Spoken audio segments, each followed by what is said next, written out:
میں ایک سادی سی بات کرتا ہوں، اتنے لوگ جتنے لوگ یہاں بیٹھے ہیں اگر کسی دنیا دار کے ڈیرے پہ چلے جائیں اور اس سے کوئی چیز طلب کریں اور وہ دینے کی استطاعت رکھتا ہو تو وہ کیا خالی لٹائے گا؟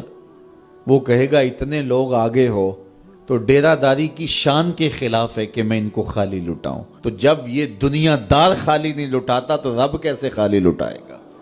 جب بندے اس کی دہلیز پہ چل کے آ جائیں تو وہ بندوں کی ضرورتوں کا کفیل ہے اور ان کے ہر درد کو جانتا ہے اور ان کی ضرورتوں کو پورا کرتا ہے۔ علماء نے کہا دعا ہر صورت قبول ہوتی ہے، یا تو یہ ہے کہ فوراً قبول ہو جاتی ہے، جو مانگا فوراً مل گیا، اور کبھی ایسا ہوتا ہے کہ فوراً نہیں ملتا، حکمت ہوتی ہے اور فوری دینا مناسب نہیں ہوتا تو اس کو فوری نہیں دیا جاتا، لیکن دعا بعد میں کچھ عرصے کے بعد اس کی ڈیمانڈ پوری کر دی جاتی ہے۔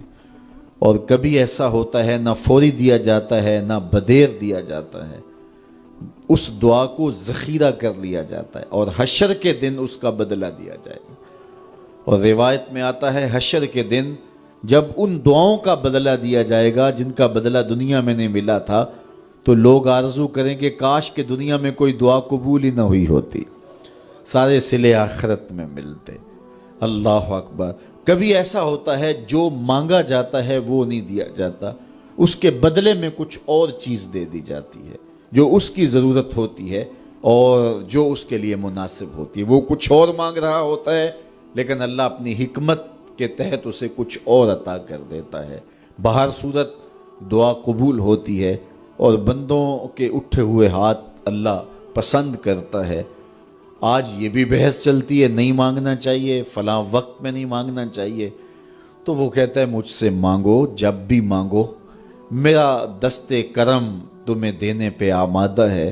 اور اگر کوئی نہیں مانگتا تو فرمایا کل ما یابو بکم ربی لولا دعاؤکم، اے محبوب فرما دو اگر یہ نہیں مانگیں گے تو اللہ بھی پرواہ نہیں کرے گا۔ مانگنا تمہاری ضرورت ہے، اگر تم مانگتے رہو گے تمہاری جھولیاں بھرتا رہے گا، اور اگر تمہیں اسے نہیں پکارو گے تو وہ بھی تمہاری پرواہ نہیں کرے گا۔ تو اس کے حضور دعائیں مانگو، اپنی آرزویں پیش کرو، اپنی تمنائیں اس کے حضور پیش کرو۔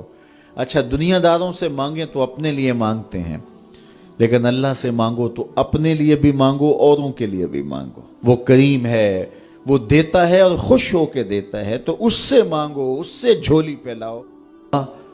اللہ سے راز و نیاز کی باتیں، جو باتیں بندہ کسی سے نہیں کر سکتا وہ اپنے رب سے ڈائریکٹ کرتا ہے، اپنے دل کے سارے دکھڑے اپنے رب کی دہلیز پہ رکھتا ہے اور اپنی ساری ضرورتیں مالک کی چوکھٹ پہ رکھ دیتا ہے، اور اس سے مانگتے ہوئے بندے کو شرم نہیں آتی، حیا نہیں آتا، بلکہ اس سے مانگتے ہوئے فخر محسوس ہو رہا ہوتا ہے کہ میں اپنے رب سے مانگ رہا ہوں۔